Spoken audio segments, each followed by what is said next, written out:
substantive and international institutional order internationally so that we can address these complaints. I hope this time round, once we're building this new world order or new rules-based order, the voice of the global south and the developing world is included. Because we must understand that the way that the international order is constructed, whether it's international financial institutions or other international institutions, they were constructed by the West at the times of colonialism and when the world was a very different place. So to meet the challenges of today and in order to construct an order that has the buy-in of the international world, we do hope that the global South has their voices heard, has their perspective included. And if we do go down that path, where you have not only the global North, but also the global South as stakeholders in a new international order, then there are higher chances that it'll be successful. I want to come back to that in a bit, but sure. Representative Hartman, let me go to you. And while you have, I don't know if it's an easier or harder job of not having to officially represent your government here. If Free you could, at last. Exactly. But if we could bring in the U.S.-China dynamic as well, because I think that if we were sitting in Washington or Beijing, that would be so central to this conversation. Okay, I thought we were going to do a Eurocentric conversation, but that's all right. Let me first enthusiastically endorse the last comments that were made. And when we get to the end of this conversation and talk about a new world order, the global South is in the world, and I think we may have overlooked that a bit. Going back, I'd also point out Pakistan's origins, carved out of India and the colonial past of India. It's a big transition. But let me say one thing about the old Helsinki, because I actually went back and looked at what the tenets of whether it was unpopular or not, 3 tenets: inviolability of European frontiers, reject the use of force or intervention in internal affairs, and respect human rights. Well, I don't think that framework is so bad, by the way.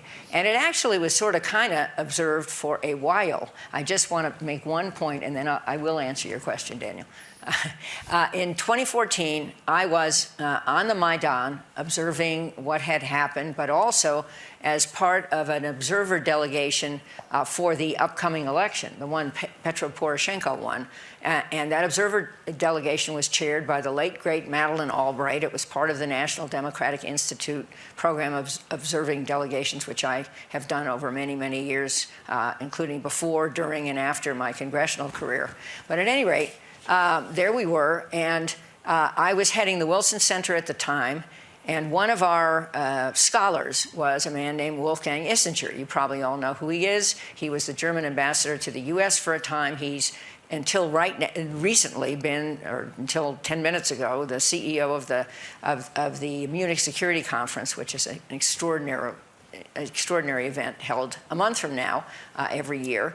And Wolfgang was at the Wilson Center, and I go off to Ukraine, and all of a sudden I hear he's taken a leave of absence. Well, he'd only been at the Wilson Center for a few months. Where was he? He was on an OSCE delegation setting up listening tables around Ukraine so that people could be informed about the election. It sounds like a good idea for every election, and participate in the vote.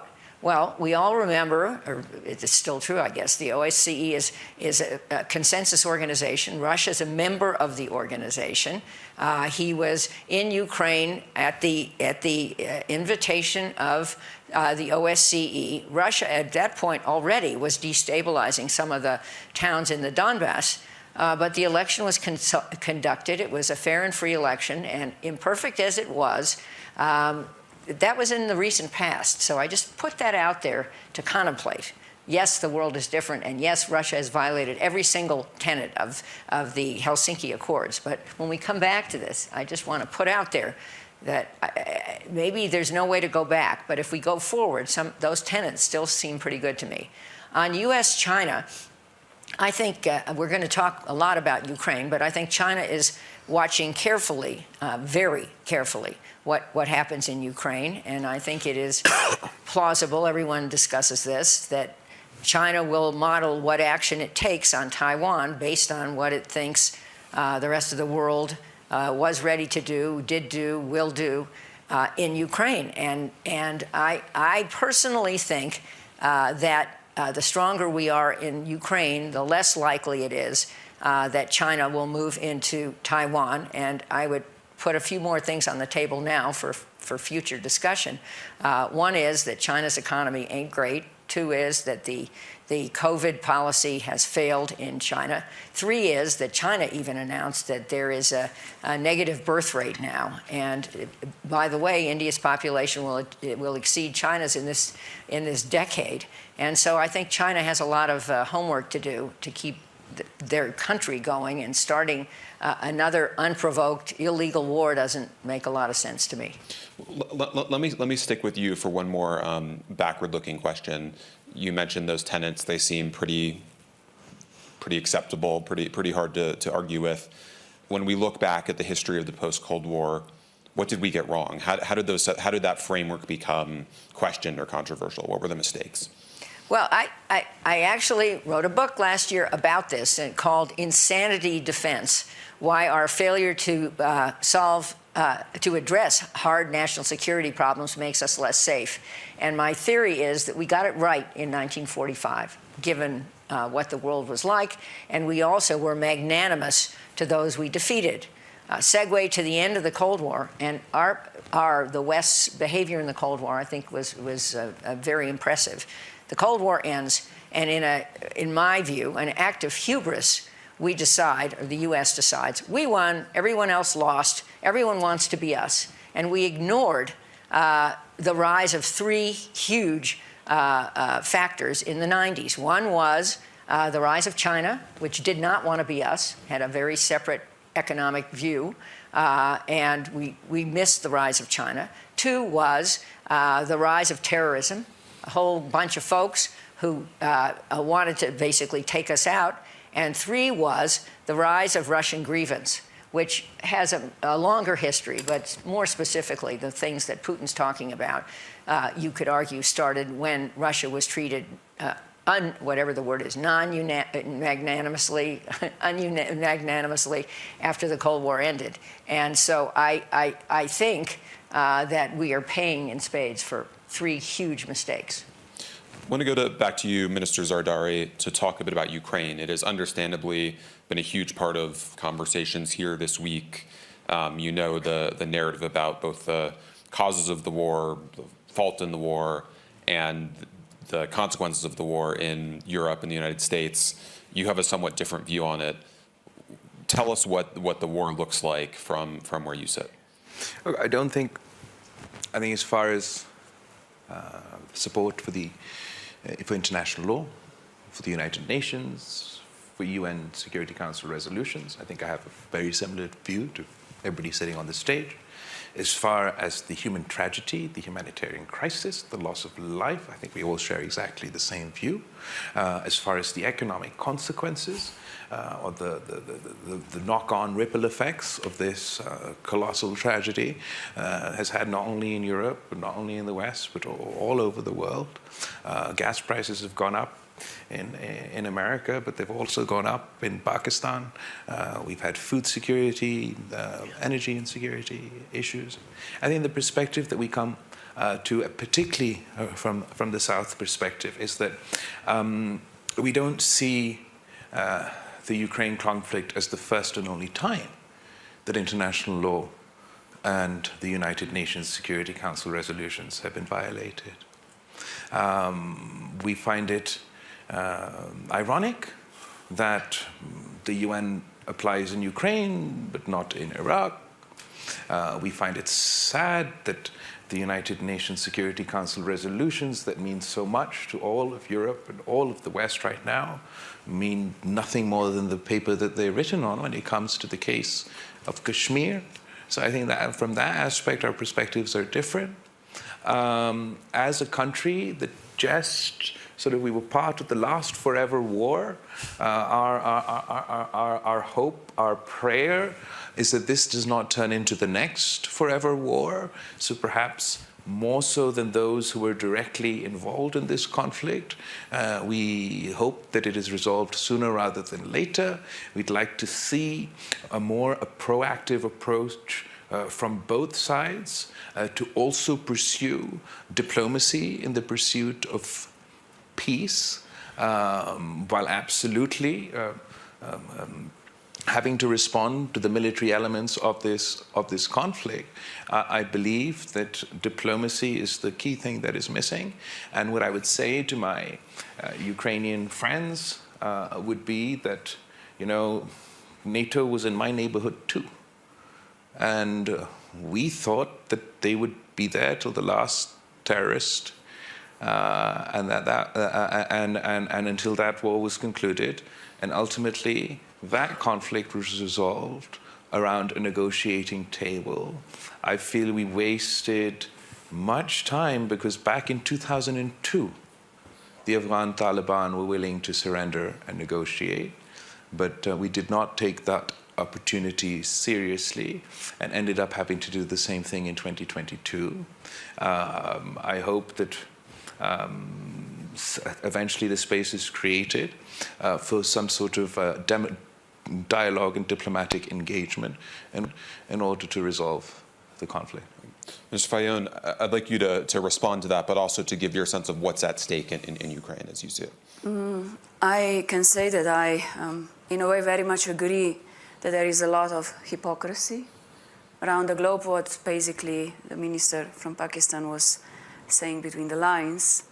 And also, when you said, I perfectly agree that we don't need Eurocentric debates, because every conflict, such a war that we have on the European continent, is globally today affecting everyone. Just look to the energy insecurity, food insecurity, high prices, the consequences that mostly the poorest parts of the world are today facing. And that is why I say violating the rules or international order or Helsinki Final Act, it's extremely important that we really focus on, because we have nothing else and nothing can be above these rules and the law. And we cannot be changing it when at a time there are regimes, national states or interests breaking them. That goes the same when you put the question on Helsinki. I don't think there is a time now to discuss about the changing of security arrangements for Europe when we don't have a consensus how to deal with the rules. And yes, I think it's really important to have diplomacy, people diplomacy, and also to embrace Global South. When we discuss about the war in European continent, we shall never forget about other conflicts around the world. I also miss this week the debates here, and I can say there are some critical voices that forums as Davos can be successful only if they really manage to reduce inequalities around the globe, that they can manage to address what are the challenges globally, climate change, security threats, energy risks, poverty. Only then we will be successful when we talk to each other and not away from each other. And that is why it's important to have such dialogues, to understand what is happening around us. And again, I hope that forum can be a success if we manage to really make or improve our state of the world. Mr. Rescue, would also like you to respond, but also to talk about how you see the stakes in Ukraine and what the outcome of this war will mean for both Europe and international order. Well, I think when we discuss about diplomacy and the role of diplomacy in the context of the war in Ukraine, we have to be very much aware of the premises. Because what is at the basis of the whole thing when we approach this situation? We have to be very aware of the fact that there is a victim of aggression and an aggressor. This is the starting point of the whole discussion about peace, about diplomacy towards peace in Ukraine. And we have to be very clear about that. Ukraine is the victim of the aggression and is the aggressor. Ukraine has suffered territorial losses, which are the result of a breach, a serious breach of international law, of the principles of sovereignty, of territorial integrity, of the inviolability of borders, which are all part of the Helsinki Final Act decalogue of fundamental principles of international law. And if we discuss about peace, we will start the discussions on peace in Ukraine when Ukraine will decide to start such peace negotiations, because it is about their territorial integrity. But it is about more than that.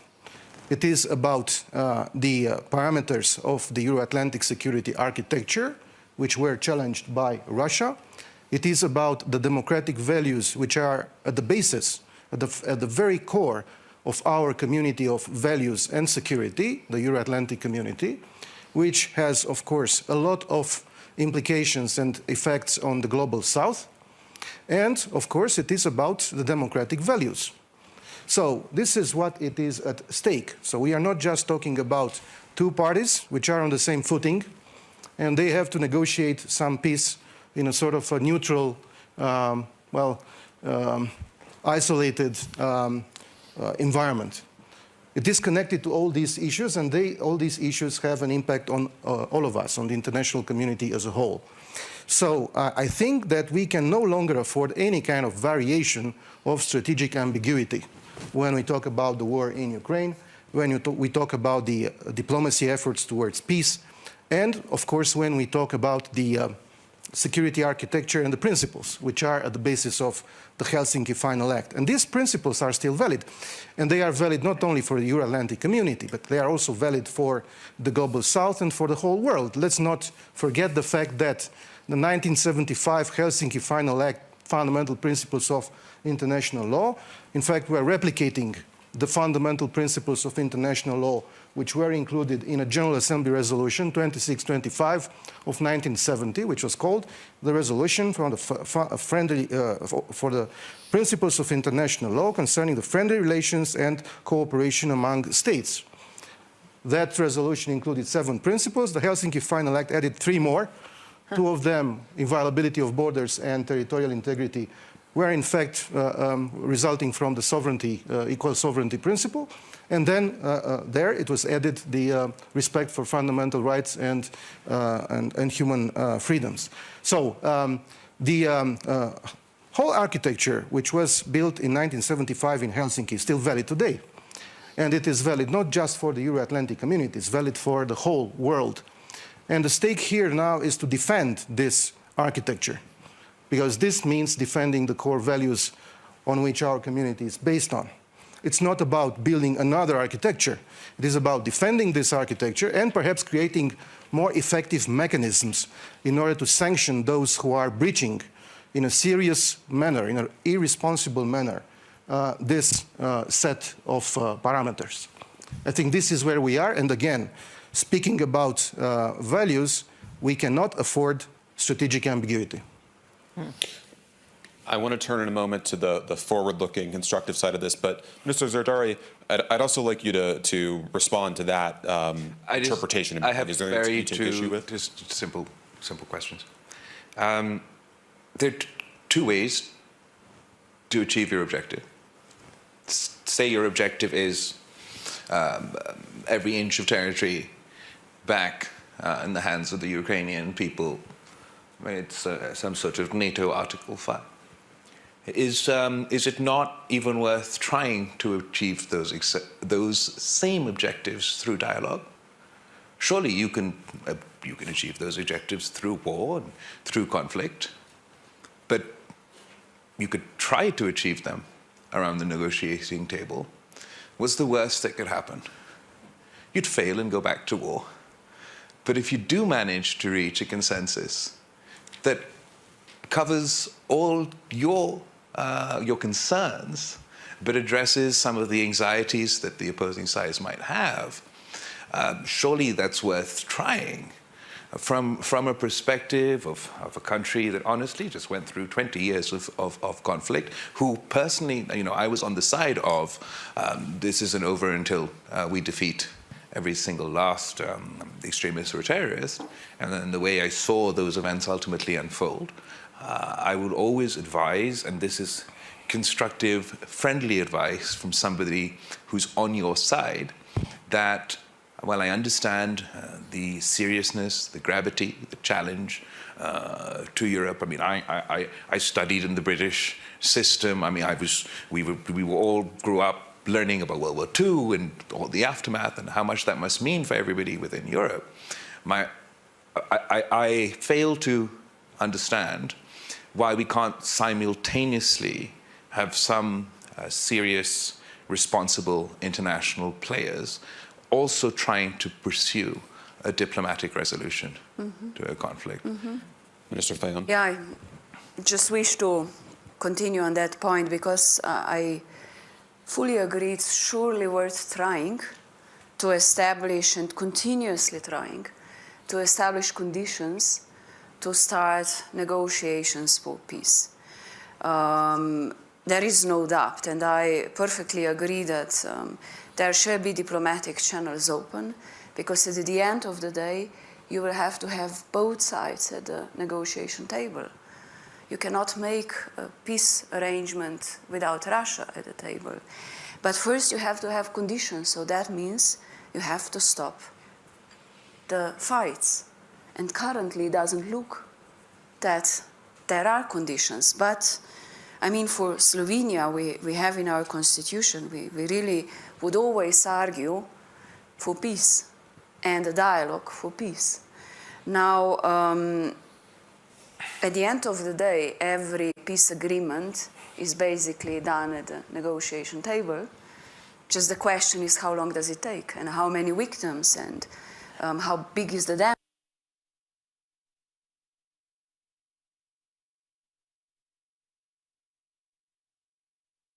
मौसमियाती तब्दीली से मुतासिर हैं और पाकिस्तान उन मुल्कों में सरे फहरिस्त है।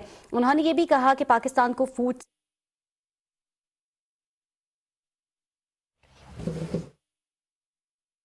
डिवॉस में वर्ल्ड इकनॉमिक फोरम में सिक्योरिटी और कोऑर्डिनेशन पर मुकालमा इस वक्त जारी है। वज़ीर ख़ारजा बिलावल भुट्टो ज़रदारी भी मौजूद हैं और वो भी इजहार ख्याल कर रहे हैं और मुख्तलिफ रहनुमा जो इस मौके पर मौजूद हैं इस वर्ल्ड इकनॉमिक फोरम में सिक्योरिटी और कोऑर्डिनेशन पर मुकालमा उनकी जानिब से जारी है। डिवॉस में इस वक्त ये अहम मुकालमा जारी है। वर्ल्ड इकनॉमिक फोरम का ये इजलास है जिसमें मुख्तलिफ उमूर पर तबादला ख्याल किया जा रहा है। ख़ास तौर पर सिक्योरिटी और कोऑर्डिनेशन के हवाले से बात की जा रही है। Rather a frozen conflict that will damage a lot, and we should definitely continue with the efforts you mentioned. All right, we've left 10 minutes. Do you want to? Well, 30 seconds. डिवॉस में world economic forum इस वक्त एक मुकालमा जारी है जिसमें situation security की और coordination के हवाले से बातचीत हो रही है। जियो political situation around the world, Bilawal Bhutto Zardari भी इस पर गुफ्तगू कर रहे हैं, अपना इनपुट दे रहे हैं और मुख्तलिफ रहनुमाओं की जानिब से इस पर तबादला ख्याल भी किया जा रहा है। मनाजिर आप देख रहे हैं, बिलावल भुट्टो ज़रदारी इस मौके पर मौजूद है। इजहार ख्याल उनकी जानिब से किया जा रहा है। वर्ल्ड इकनॉमिक फोरम में सिक्योरिटी और कोऑर्डिनेशन समेत जियो पॉलिटिकल सिचुएशन पर गुफ्तगू की जा रही है। डिवॉस में इस वक्त ये अहम सेशन जारी है जिसमें सिक्योरिटी और कोऑर्डिनेशन पर बातचीत की जा रही है, जियो पॉलिटिकल सिचुएशन पर मुख्तलिफ मुल्कों की, और बिलावल भुट्टो ज़रदारी भी इसमें पार्टिसिपेट कर रहे हैं, इजहार ख्याल कर रहे हैं। Set into place, I believe that the international order can only be empowered if were the inputs of Africa, Asia, China, India, the entire globe represented in this so-called order. And if you have the buy-in of everyone, then there's more of a chance of it to succeed. That everyone would also have to be those that you don't agree with. It would mean that we would have to compromise, others would have to compromise, but a truly successful system will be just that, a compromise that we could reach together. Minister Fayon, let me go to you because you have endorsed this idea of bringing in, a new set of voices of the system. What to you would that change about the order and the system as it exists currently? I was just thinking now when you say, can we compromise only with the existing rules we have in a political atmosphere or in the political setting without including big business and corporations that are working globally across the national borders and interests. So that really we have to look into this new reality we have today. and also adapt with our rules to this new reality. But we have United Nations, and I strongly believe we have to reform United Nations. There is an ongoing discussion, but I think we have to put also more focus on regional organizations. I was recently attending a conference on multilateralism in Rome, and we were discussing how regional organizations should be.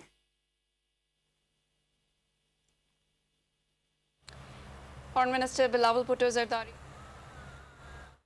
Change about the order and the system as it exists currently. I was just thinking now when you say, can we compromise only with the existing rules we have in a political atmosphere or in a political setting without including big business and corporations that are working globally across the national borders and interests. So that really we have to look into this new reality we have today and also adapt with our rules to this new reality. But we have United Nations, and I strongly believe we have to reform United Nations. There is an ongoing discussion, but I think we have to put also more focus on regional organizations. I was recently attending a conference on multilateralism in Rome, and we were discussing how regional organizations should be more embraced, having global mechanisms, of course, but be better heard and understood, because they know better what is really going on. So the combination of everything, and I said before, as the title Helsinki, it's not a moment now, but we have to use full potential of what we are having, and really full potential of the organizations, of the rules, and being really aware that it's nothing about the law, that no one can go beyond that and destroy the international law and order, because what is then left? And this is really the risk we are all facing ahead of us. And in fact, this week, listening at least to the politicians, I was surprised in a way, because I got a feeling that no one really knows exactly where we are heading and what the solutions can be. And that is why it's good we are listening each other and trying to understand all the challenges we are facing in different spheres of life. And to you, bringing in the regional organizations would be a different way of organizing? I think certainly we have to pay more attention on that. Yes. Ms. Rescu, let me go to you, and feel free to be global in this response, but I'd also like you to say a bit more about how you see European security architecture in, it's premature to talk about the wake of Ukraine, but as we think about what this might look like in the years ahead, what should change about that security architecture, what shouldn't change, what do you think, how do you think that'll play a role in the broader structure of international security? Well, as I mentioned, I think for the time being there is nothing wrong with the current parameters of the security architecture. I mean, only because a certain actor is attacking the current security architecture for its own reasons, which are not necessarily, and we know for sure in this case, because Russia is the aggressor, not only against Ukraine, but also against our security architecture. So it's clear that this attack is outside the current international rules-based order. So it doesn't mean that if someone attacks the rules, that means the rules should change only for that. It means that those rules and parameters should be defended. And then perhaps we can find, and we should find, more viable and effective mechanisms to defend, but not to change the parameters. The parameters are fine. I think the security architecture, as we have it right now, needs to be only reinforced in the terms of implementation of these rules and in terms of defending the rules against rogue actors, which are trying to simply undermine this and change things for their own private interests. This is one thing. Second, I don't think that a discussion on Helsinki, as Tanya said, a new Helsinki is ripe right now. Of course, in 2025 we will have the 50 years anniversary of the Helsinki Final Act. Perhaps in the meantime the war will be over, then we will have lessons learned from this crisis with all its layers, which are acting in parallel, and we had to cope with each one of them at the same time. and they are interrelated. So we can draw some lessons learned and then apply them. But it's too early to say what we are going to have in 2 years' time. In the meantime, what we have to do is to solve this problem, that we need perhaps more effective instruments to defend what we have, which again, it looks fine. Probably because it looks fine, it is attacked. So this is where we are. Representative Harman, let me go to you to close, both with a global perspective, but also to, again, you're not representing the U.S. government, but talk a bit about what you think the U.S. role should be and whether the United States today, with all of our own domestic dysfunction and polarization with our own political system, whether the U.S. is up to the task. In 2 minutes and 52 seconds. Exactly. Yes. Well, one sort of big comment that came from here, which was I was at some event and the Secretary General of the United Nations said that maybe we need a new San Francisco and maybe we need a new Bretton इस वक्त Woods. डिवॉस में world economic forum में security और coordination पर मुकालमा जारी है.